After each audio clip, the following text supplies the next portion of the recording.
toujours trouvé jusqu'à présent.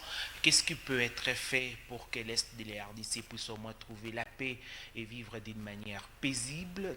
Plus de 30 ans, ça suffit énormément. Et cela fait 3 ans que le gouvernement congolais a instauré une journée nationale de commémoration des victimes de la guerre dans la partie Est de la RDC. Hier, le chef de l'État l'a célébré avec plusieurs personnalités, des témoignages, ainsi de suite. Ça a donné au moins de douleurs à nos cœurs. Et ce soir, ce matin plus tôt, nous allons au moins décortiquer de la situation sécuritaire dans la partie est de la RDC, des démarches amorcées par les gouvernements. Dès lors, jusqu'à présent, ça ne donne pas, ça ne semble pas toujours donner satisfaction sur les terrains. Des processus de paix, Luanda, Nairobi. Aujourd'hui, on parle de Washington, mais sur terrain, ça boite encore, des morts persistent, des violences, des crimes persistent encore et d'autres localités sous contrôle du mouvement du 23 mars. Et tout cela, on accuse un voisin, le Rwanda, qui est derrière toutes ces atrocités depuis 1994. Vous vous rappelez du génocide rwandais qui a amené aussi plusieurs Rwandais sur le sol congolais, mais qui sont restés et qui commettent au moins des bavures dans cette partie de la République démocratique du Congo. Et sans toutefois tarder, voici au moins ce qui est notre thématique de ces matins à travers cette annonce qui a été produite par les Fonarev, qui est une structure qui cadre avec les génocides.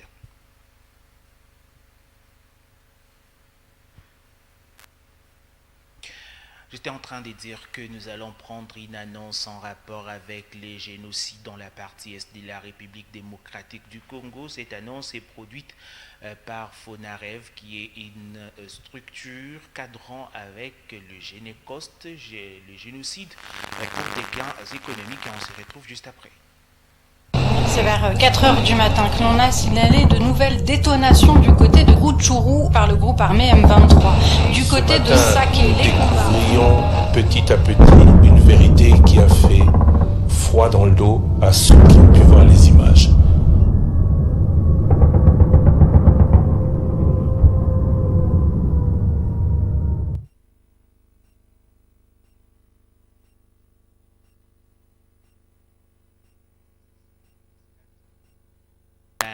Un professeur en droit international avec lui. Nous allons échanger tout autour de toutes ces questions qui rongent au moins les cœurs des Congolais, car hier, j'ai vu certains aller aux larmes avec des témoins.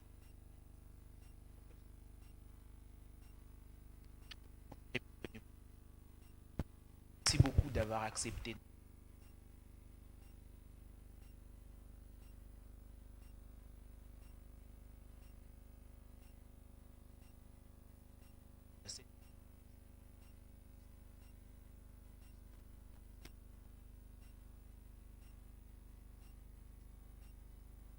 Commémoration nationale et effective, nous témoignage des victimes des atrocités de la part du Rwanda, mais pourquoi ça persiste jusqu'à aujourd'hui, 30 ans plus 30 ans? Je voudrais d'abord revenir sur le fait que c'est un jour triste pour la RDC, célébré le 2 août, donc Génocoste. Un devoir de mémoire, un devoir surtout de ne pas oublier les victimes, leurs ayants droit, mais aussi un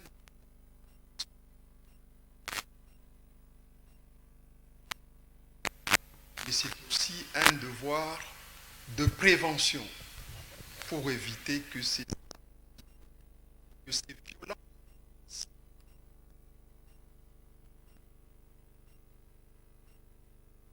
efficaces. C'est vrai, la construction de la paix est un long chemin. D'embûches, beaucoup de difficultés. Il est plus facile de déclencher une guerre, mais il est plus difficile de construire la paix, qui demande des efforts constants et surtout de ne pas perdre l'espoir. C'est parfois au moment où l'on perd l'espoir que l'on se rend compte que l'on est presque à la porte de la commémoration. Les doivent rester unis dans cette recherche de la paix, en diversifiant les différents moyens qui sont à la disposition. Et parmi tous ces moyens, nous sommes convaincus que la nuit, comme on le dit, si longue soit-elle, le jour finira par se lever. Et c'est ce jour-là, ce sera le jour de joie, le jour de paix. Et alors, en parlant du jour de paix, il y a plusieurs au moins processus qui ont été entamés. Ce n'est pas seulement sous l'ère Tshisekedi, même avec Joseph Kabila, on a assisté à Nairobi, Luanda, ainsi de suite. Et aujourd'hui, nous parlons même de Washington, un processus aussi purement international. Mais pourquoi tous ces processus n'arrivent pas toujours à apporter une solution? Merci. La paix s'est construite dès lors que tous les acteurs agissent avec bonne foi.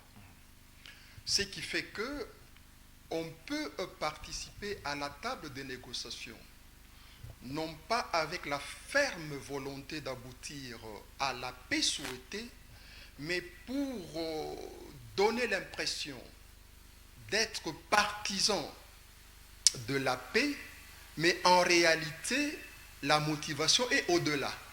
Ce qui fait que dès lors qu'il n'y a pas de bonne foi sincère dans les acteurs de parvenir à une paix, ça sera difficile.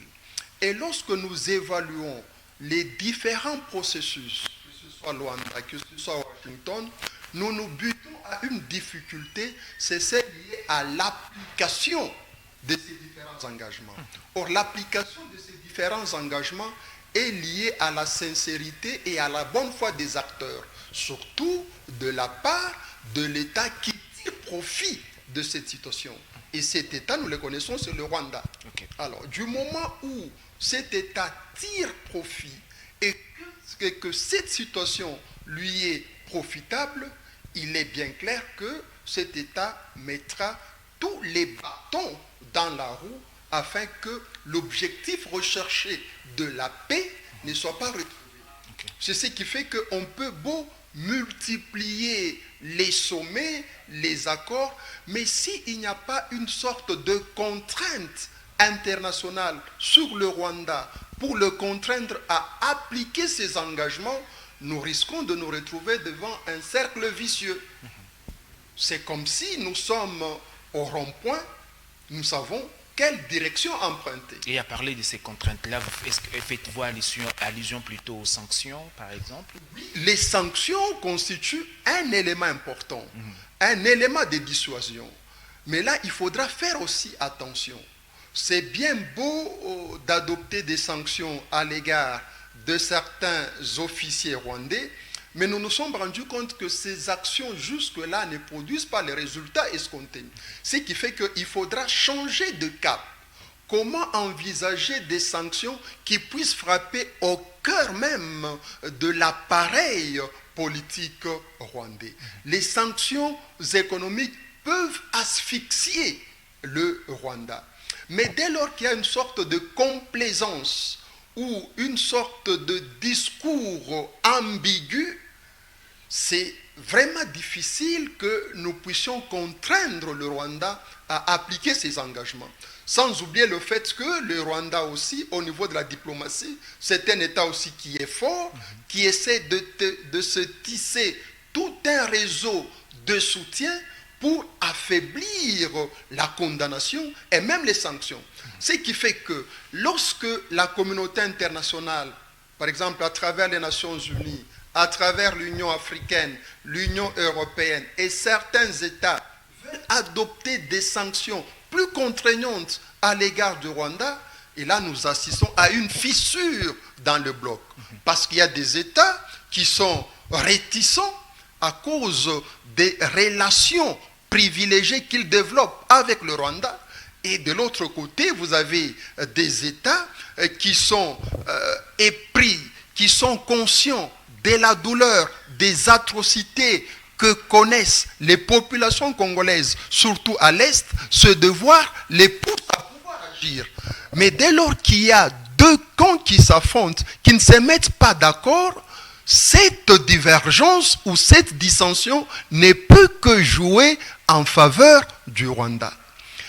Les mécanismes judiciaires nous pouvons aussi les parcourir, ce qui fait que la RDC a déjà saisi la Cour africaine des droits de l'homme et des peuples, elle a déjà saisi la Cour de justice de la communauté d'Afrique de l'Est il y a plus d'un mois, elle a saisi la Cour internationale de justice. Donc ce sont des moyens qu'il faut toujours encourager afin que toute la lumière, afin que les projecteurs soient sur la RDC et que la position du Rwanda soit isolée.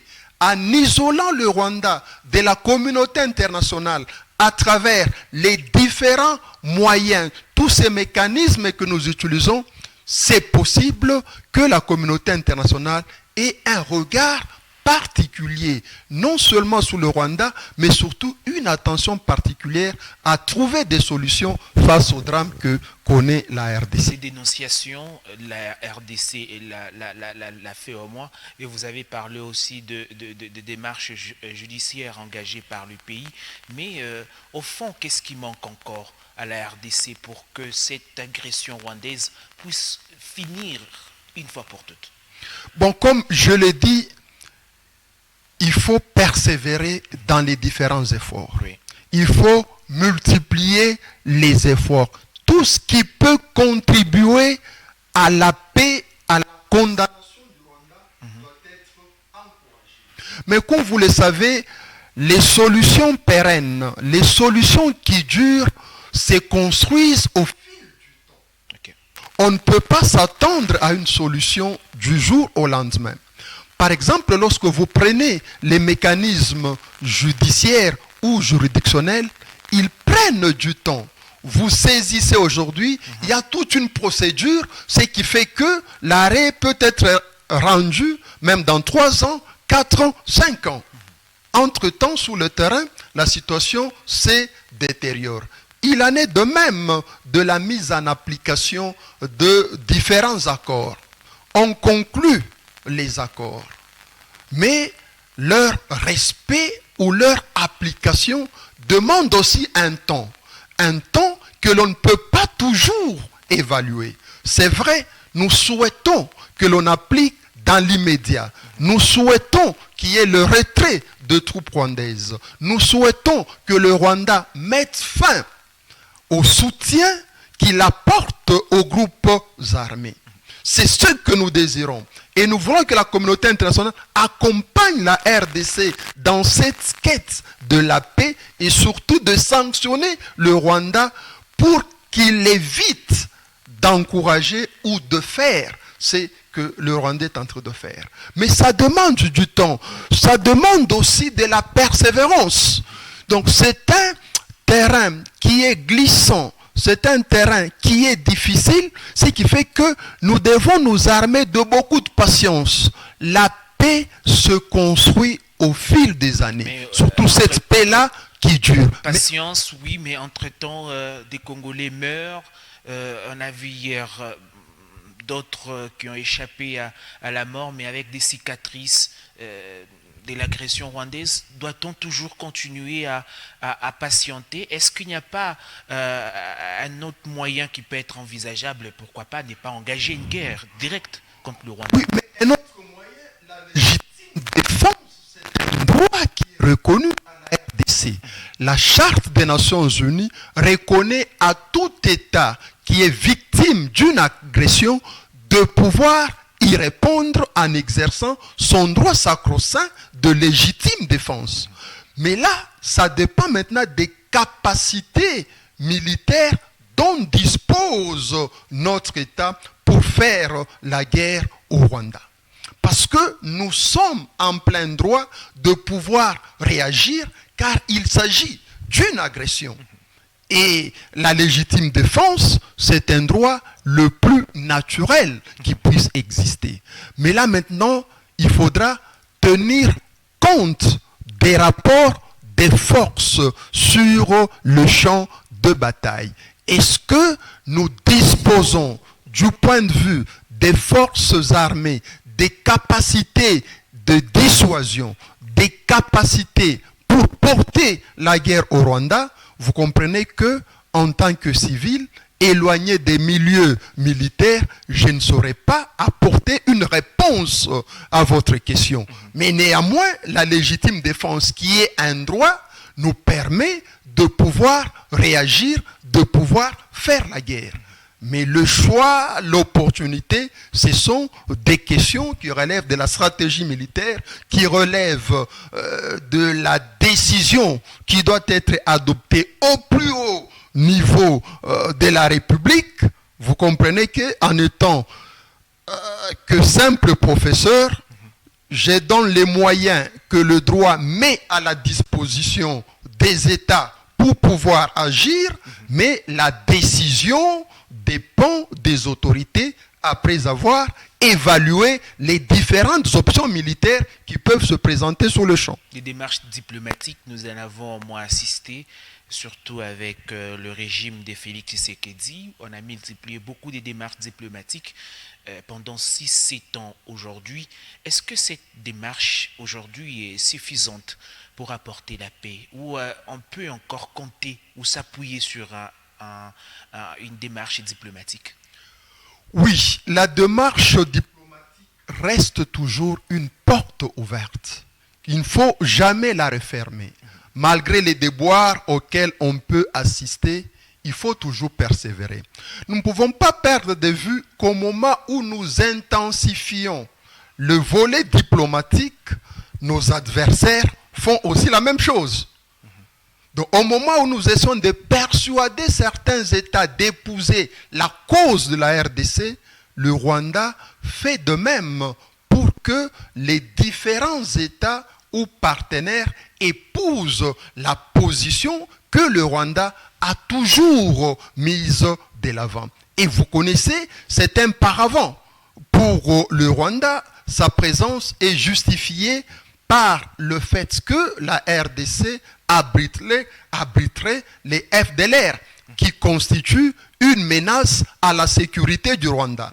Lorsque nous savons tous que ce n'est qu'un alibi, les FDLR ont été anéantis, ne constituent plus cette force qui puisse menacer, le Rwanda. Mais c'est devenu un fonds de commerce avec un tel message que le Rwanda passe auprès d'autres États, et surtout après avoir vécu le génocide qui est devenu un véritable fonds de commerce, il suffit d'agiter le génocide rwandais de 1994 pour s'attirer la sympathie de cette communauté internationale qui aurait dû agir en 1994, mais par sa passivité, elle avait assisté au déclenchement de ces génocides. Donc une sorte de s'amender, une sorte de se ressaisir, mais au détriment de la RDC. Parce que ce qui se vit en RDC, c'est aussi une forme de génocide. Et ce n'est pas pour un fait du hasard que l'on parle de génocauste. C'est un nouveau concept, mais qui traduit toutes ces violences de masse perpétrées en RDC dans un contexte marqué par l'exploitation des ressources naturelles. Okay. Voilà. Alors, comme vous venez de parler génocide, hier on a célébré au moins, on a commémoré les victimes de l'agression rwandaise dans la partie est de la RDC. Et pour cela, nous allons prendre d'abord une partie du discours du chef de l'État hier au niveau de l'échangeur. Nous sommes là dans la capitale congolaise et on revient juste après. On nous enseigne que les atrocités ne surgissent jamais sans signe précurseur. Elles deviennent possibles lorsque la violence se banalise, que la haine se propage, que la parole déshumanise, que la prédation s'érige en système et que l'impunité encourage le crime. C'est pourquoi la mémoire ne saurait être un simple regard porté sur le passé. Elle est une exigence du présent et une responsabilité envers l'avenir. Elle nous commande de protéger nos populations, de consolider notre unité nationale, de défendre l'intégrité de notre territoire et de combattre sans relâche le négationnisme, la falsification de l'histoire, la manipulation de l'information ainsi que toute incitation à la haine et à la violence.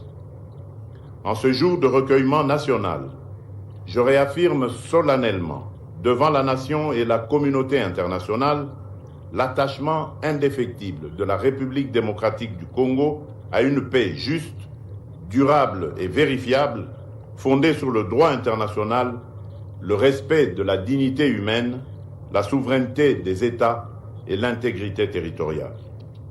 Mais que nul ne se méprenne. Notre volonté de paix n'est ni une faiblesse, ni un renoncement. Le peuple congolais a le droit de vivre libre, en sécurité, dans l'unité de sa patrie et dans la pleine maîtrise de son destin. Ce droit est imprescriptible. Il n'est ni négociable, ni révocable. Il appartient à chaque Congolaise, à chaque Congolais et à toutes les générations appelées à leur succéder. Le devoir de mémoire est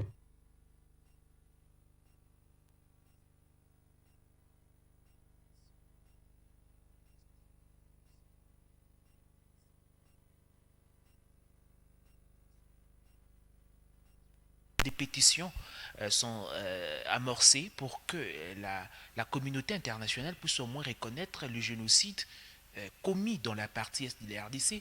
Le Rwanda, on a reconnu son génocide, vous l'avez signalé, mais pourquoi ça tarde pour la République démocratique du Congo? Merci.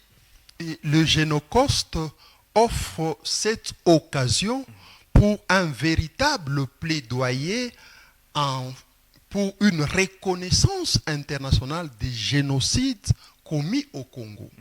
Donc c'est déjà l'amorce d'un processus qui engage non seulement le gouvernement, mais qui engage aussi la société civile, mais je vous dis aussi qui engage même la communauté scientifique. Parce qu'il y a déjà un groupe des professeurs et des chercheurs qui réfléchit sur comment faire en sorte que, sur le plan du droit international, que l'on puisse adapter la définition du génocide aux situations que connaît la RDC. Parce que au niveau du droit international, lorsque l'on parle du génocide, on met un accent particulier sur le dol, c'est-à-dire sur l'intention de détruire partiellement ou totalement un groupe national, racial, ethnique ou religieux. Ce sont les 4 groupes qui sont protégés par la Convention de 1948 sur la prévention et la répression du génocide. Mais nulle part ne figurent les motifs pour lesquels on peut commettre le génocide. C'est ça l'effort de cette crainte intellectuelle congolaise à travers des travaux qui sont en cours, à travers l'organisation des ateliers de conférences pour voir dans quelle mesure adapter une définition de 1948 au contexte actuel où nous assistons justement à des formes de génocide commises en RDC, mais où il n'est pas toujours facile de démontrer cette intention de détruire partiellement ou totalement. Est-ce qu'il s'agit d'un groupe? Donc c'est un génocide qui prend une forme particulière et ce n'est pas un fait du hasard. L'utilisation de ce néologisme de Génocoste où on met un accent particulier sur les génocides à des fins économiques. C'est un plaidoyer qui est déjà amorcé. Espérons que ce plaidoyer va secouer les consciences au niveau international afin que l'on prenne en considération les différentes formes de génocide que connaît la RDC à travers les différentes violences de masse qui sont perpétrées. Et qu'est-ce que ça va changer si la communauté internationale reconnaissait au moins les génocides commis en RDC. Ça va changer quoi sur le plan international? D'abord, la reconnaissance internationale, c'est un premier pas important. L'opinion publique internationale joue un grand rôle. Mais cette reconnaissance peut s'accompagner de la mise en œuvre d'autres moyens, par exemple juridictionnels. On pourra créer, par exemple, un tribunal pénal international pour la RDC. C'est une hypothèse, parce qu'il ne faudrait pas perdre de vue que la compétence temporaire de la Cour pénale internationale est trop limitée. La Cour ne peut poursuivre que des crimes commis après l'entrée en vigueur de son statut, c'est-à-dire après 2002. Or, nous parlons de crimes dont certains ont été commis antérieurement à l'entrée en vigueur. Pour ne pas oublier ce crime-là, pour ne pas oublier les victimes de ce crime-là, s'il faut instituer un mécanisme juridictionnel, les voies sont limitées.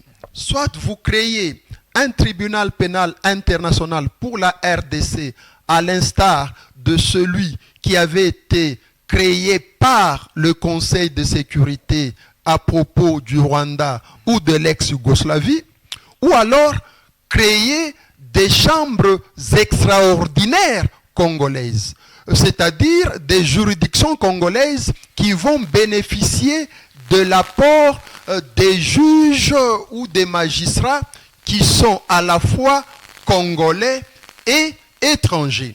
Ce sont des expériences qui ont été vécues, par exemple, au Cambodge, par exemple, au Kosovo, sans oublier l'expérience africaine des chambres africaines extraordinaires qui avaient jugé et condamné l'ancien président tchadien, tout comme on a expérimenté en Afrique avec la Cour pénale spéciale pour la Sierra Leone. Et non loin de chez nous, il y a une expérience aussi d'une juridiction hybride, la Cour spéciale centrafricaine.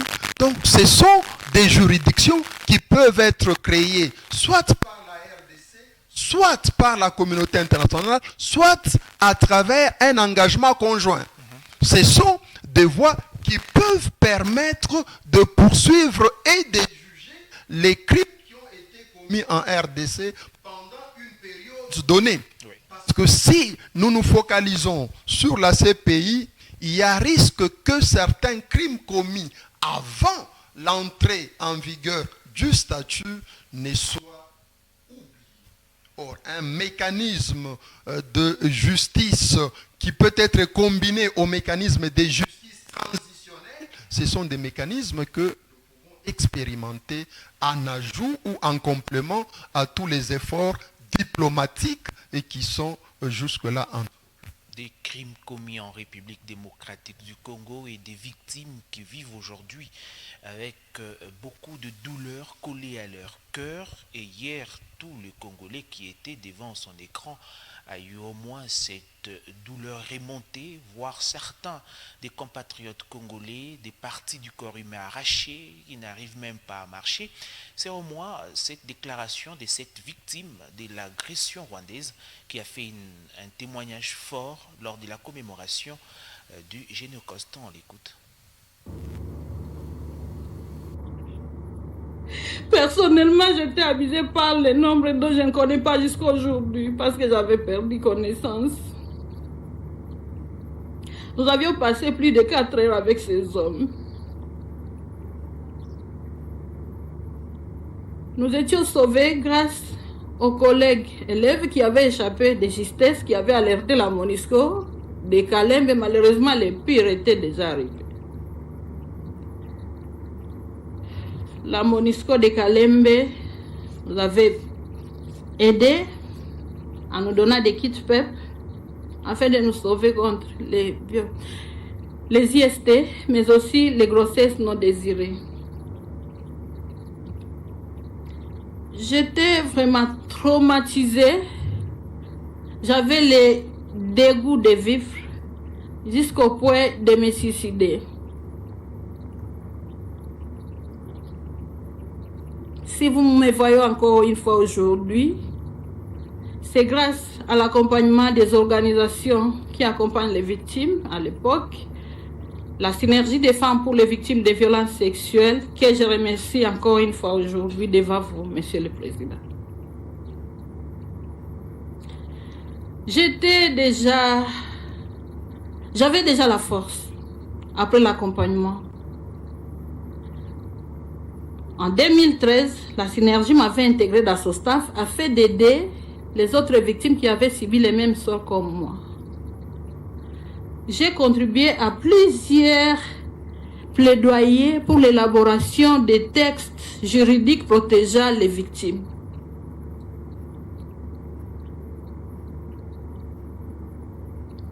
Malheureusement, le diable ne dort pas.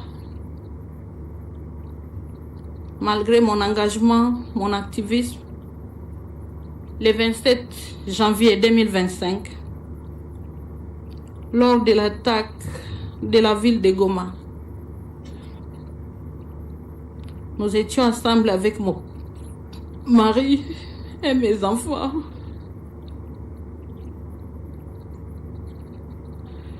Comme vous savez, la ville de Goma est enclavée. On n'avait pas où aller lors des attaques des rebelles de la FCM 23. Nous étions enfermés lorsque ça crépitait, moi et mon mari.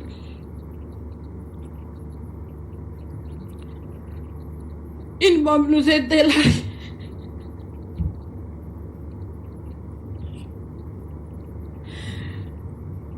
Lorsque la bombe est tombée, mon mari est touché. Il a crié, Seigneur, je viens d'être touché. On a essayé de le sauver, à l'amener à l'hôpital. Les médecins ont essayé. Qui témoignent au moins de ces atrocités commises par le Rwanda, des morts, des violences de toutes formes que la population de l'Est de la RDC enregistre chaque jour qui passe. C'est là face au Rwanda qui soutiennent au moins de forces armées irrégulières sur le sol congolais. Professeur, est-ce que de tels témoignages peuvent pousser la communauté internationale à prendre acte et reconnaître des génocides en RDC, commis en RDC? Merci. Ce sont des témoignages poignants. Ce sont des blessures qui sont ouvertes et difficiles qu'elles puissent cicatriser. Donner le droit de parole aux survivants, aux victimes, c'est aussi leur donner espoir que malgré les atrocités, l'État s'est engagé à vous identifier, à vous accompagner. De tels témoignages, lorsqu'ils sont nombreux, lorsqu'ils sont vulgarisés, lorsqu'ils peuvent atteindre les différents niveaux de responsabilité au niveau international, peuvent contribuer. Parce que ce sont des témoignages qui parlent. Des témoignages qui lèguent à la postérité ce que l'on veut couvrir. Ce que l'on veut faire passer d'inaperçu.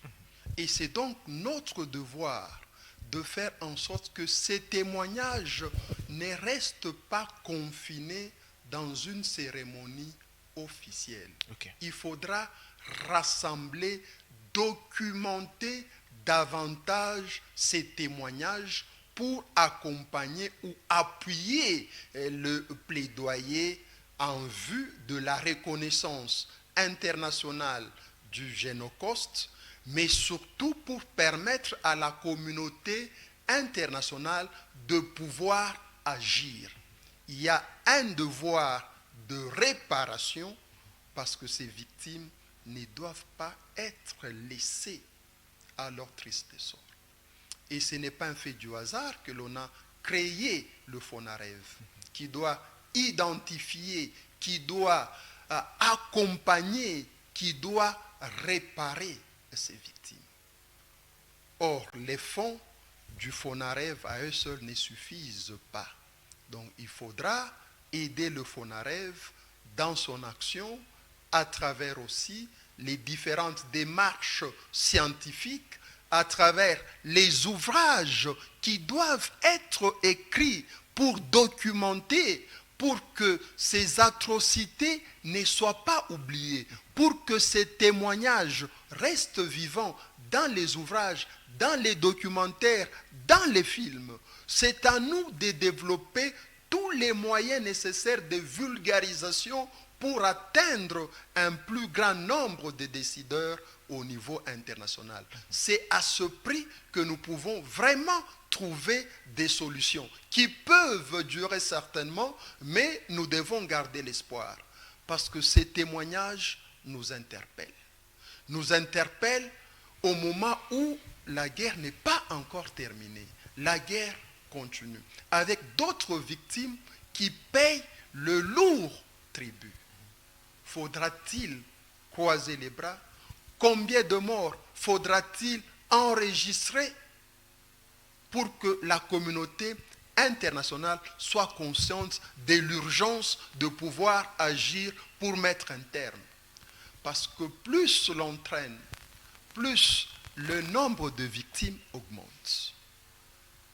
Au début de l'émission, vous avez fait allusion à 7 millions de morts. Mais toutes ces personnes ne sont pas mortes en un seul jour, ne sont pas mortes en 2 jours. Mais ce sont de victimes qui s'échelonnent à travers le temps. Parce qu'on n'a pas agi. Et chaque minute, chaque jour qui passe, porte une cohorte de victimes. Donc c'est le temps de pouvoir agir. Le moment du 2 août, c'est un moment d'interpellation pour nous permettre de redoubler d'efforts, pour redoubler d'engagement, pour ne pas croiser les bras. Le 2 août ne doit pas être seulement un moment de commémoration de génocide congolais, mais un moment d'interpellation de toute la communauté nationale parce que nous avons besoin de la cohésion, nous avons besoin de l'unité. En étant unis, nous pouvons constituer un véritable obstacle à l'ennemi. L'ennemi cherche à nous diviser. Et lorsque nous sommes divisés entre nous, nous perdons l'essentiel pour nous focaliser sur ce qui nous divise. Et dans l'entretemps, nos divisions font la part plus belle aux agresseurs. Donc l'unité des enfants, l'unité des citoyens et des citoyennes est un élément important qui doit nous aider à comprendre que la maison brûle, ce n'est pas le moment de nous disputer, c'est le moment de nous unir pour que nous puissions avant tout mettre hors d'état de nuire celui qui nous agresse. Donc là, vous faites un appel aux Congolais qui ont pris des armes pour s'entretuer ou des Congolais qui sont utilisés par le Rwanda, à l'occurrence le M23, parce qu'aujourd'hui, la prise de parole de Paul Kagame semblerait congoliser le mouvement rebelle dans la partie de la RDC. Mais vous savez, le Rwanda n'est pas son premier forfait. Il est habitué dans la fabrication de groupes armés pour masquer sa propre responsabilité. Vous allez vous souvenir, depuis les années 90, combien de groupes armés ont été créés par le Rwanda. Dans un premier temps, le Rwanda s'est toujours recroquevillé devant ces groupes armés, qu'il a toujours présentés comme étant des groupes congolais qui luttent pour des questions qui concernent la RDC. Ce n'est qu'après que le Rwanda a toujours avoué sa présence. Le problème, c'est que beaucoup de nos compatriotes sont malheureusement manipulés. Ils savent la logique qui sous-tend cette guerre nous imposée par le Rwanda. Ne pouvant pas nous combattre de manière ouverte, le Rwanda passe toujours par des intermédiaires congolais qui l'utilisent jusqu'à un certain moment. Dès dès lors que ces groupes sont favorables à ses intérêts, le Rwanda les utilise. Mais lorsqu'il estime que ces groupes ne représentent plus un intérêt, qu'est-ce que le Rwanda fait? Le Rwanda les écarte. C'est ce qui fait que même dans la logique actuelle, le M23, qui est une fabrication artificielle du Rwanda, lorsque le Rwanda va décider de se désintéresser de ce groupe ne va plus exister. Parce que s'il existe, c'est parce qu'il reçoit le soutien très déterminant du Rwanda. Et malheureusement, c'est aussi cette mauvaise politique que nous avons appliquée pendant longtemps. Nous faisons la guerre, les compatriotes prennent les armes, nous organisons des dialogues intercongolais. Au terme de ces dialogues, on décide du brassage.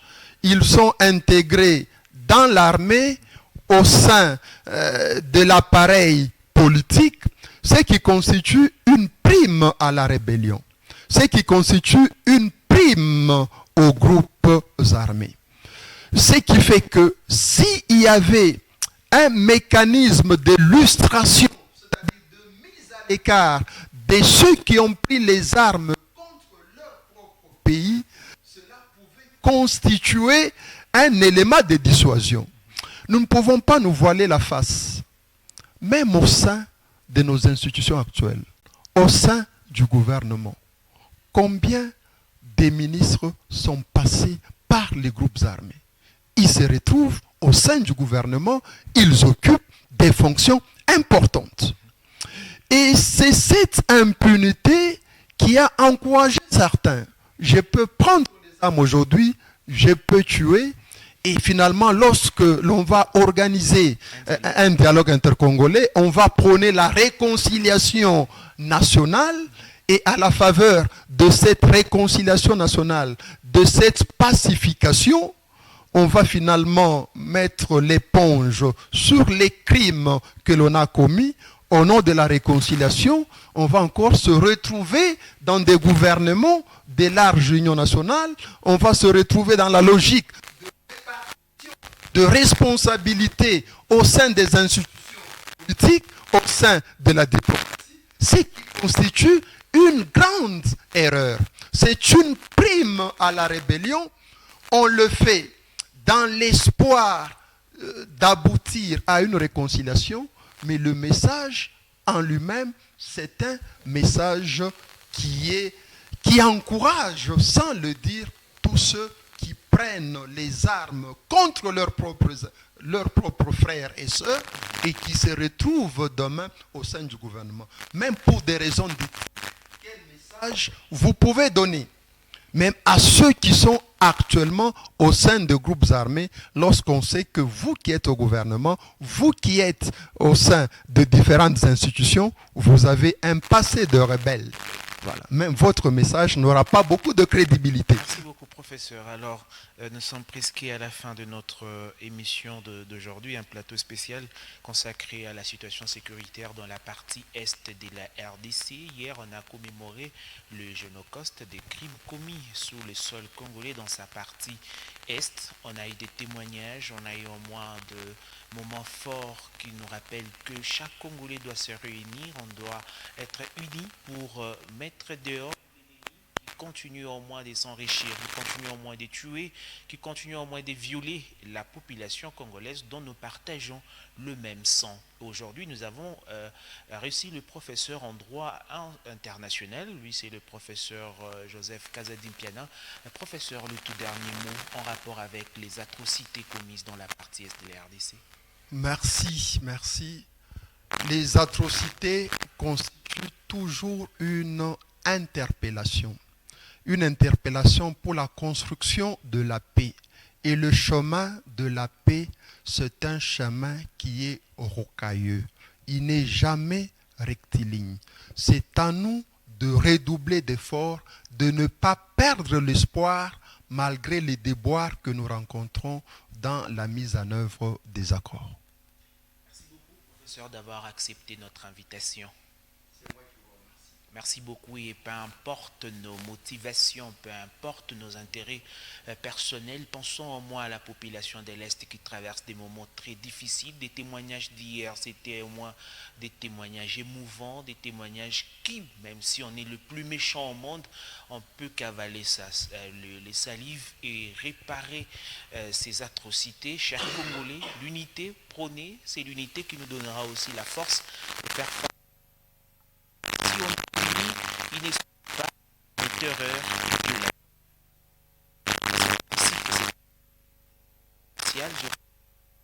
le samedi pour le compte de votre émission GMD. D'ici jusqu'à là, restez toujours branchés sur la chaîne de l'excellence réelle. Au revoir.